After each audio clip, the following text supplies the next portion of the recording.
Haya. Karibu. Yeah? Electronic. It is working very well. Kwa sababu tunataka chama iwe inahuzisha jamii yote.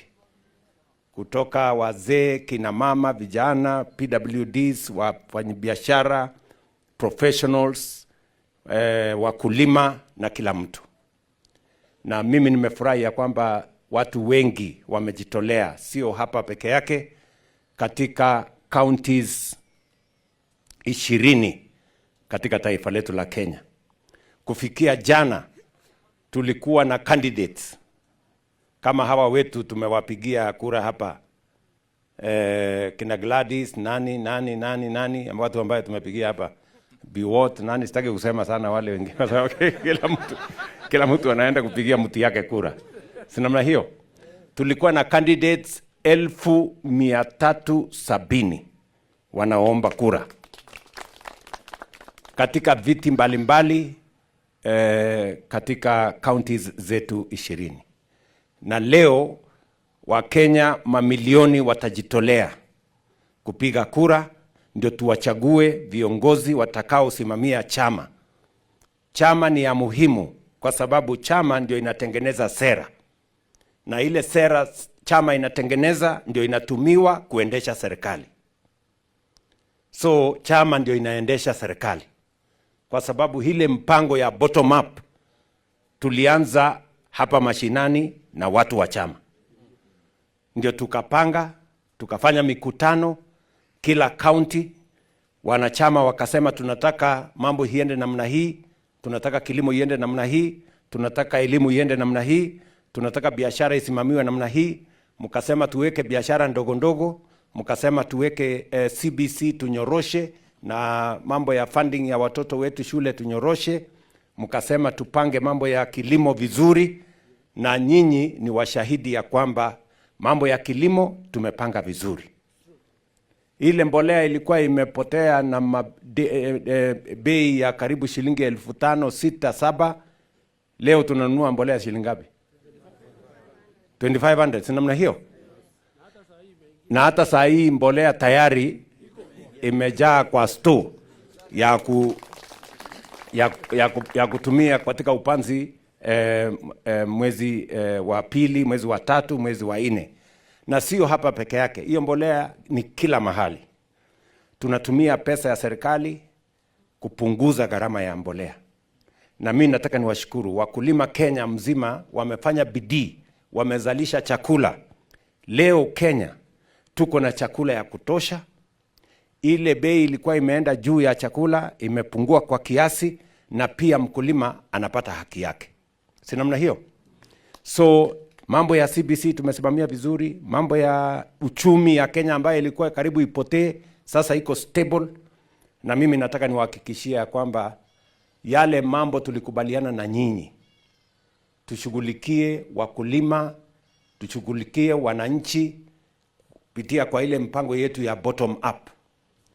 Mimi nikisimama hapa saa hizi, kila mtu mwenye ako na simu hapa ako na account ya Hustler Fund. Every day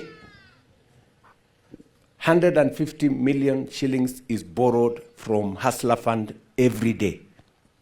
Tuko na wananchi zaidi ya 2,000,000.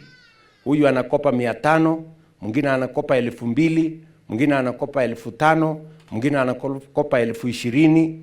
Maximum yule anakopa pesa ya juu zaidi ni 150,000. Nyinyi mnanielewa? Mimi nataka niulize kwa hii kuna mtu amekopa leo asubuhi kwa Hustler Fund? Nani amekopa leo? Sijasema ulipe, nimesema kama umekopa. Umekopa leo kwa Hustler Fund? Naona kuna jamaa pale amekopa leo kwa Hustler Fund in the morning. Kuna mwenye atakopa baadaye ili tuweze kuinua biashara ndogo ndogo. Vile vile tumekubaliana ya kwamba mambo ya matibabu isiwe ni watu wenye wako na uwezo peke yake. Kila hospitali, kila mwananchi tumesema ajiandikishe. Ile ya NHIF ilikuwa ya watu wachache. Hii ya SHA ni ya kila mtu. Nyinyi mmejiandikisha kwa SHA ama nyinyi bado mna? Kila mtu amejiandikisha kwa SHA? Hebu nione wale watu wamejiandikisha kwa SHA. Kila mtu. Angitana to maisirga SHA hii giningo. Wewe unangoja nani? Naona kuna jamaa mmoja tu amebaki pale bado hajaji. Unangoja Yesu arudi? Ama uko na pesa ya kulipa hospitali ukikuwa mgonjwa? Si ndio? Kwa sababu ili kuondoa ile siku tulikuwa tunafanya harambee nyingi. Si mnaona harambee ya kulipia watu hospitali imepungua? Ati mko na amani? Harambee imepotea. Ilikuwa inafanywa harambee usiku, inafanywa mchana, inafanywa kwa hoteli, inafanywa kwa kanisa, inafanywa everywhere. Shopping center, kila mahali. Si ndio? Lakini leo tuko na mpango ambayo tumetengeneza kama chama ya UDA tukiungana na Kenya Kwanza, na tunataka kuendelea namna hiyo. Lakini leo tuko na mpango ambayo tumetengeneza kama chama ya UDA tukiungana na Kenya Kwanza, na tunataka kuendelea namna hiyo. So wale tunawachagua leo ni watu wa muhimu sana. Sijui kama mnajua hivyo. Wao ndio watatusaidia sasa, watapanga wanachama huku kwa ground. Alafu ndio tutakuja tuangalie ile kazi tumefanya in the last 5 years. Alafu sasa tupange vile tutaelekea uchaguzi na vile sera yetu itakuwa tukielekea kwa uchaguzi. Tuone ni mahali gani tumefanya vizuri, tuongeze.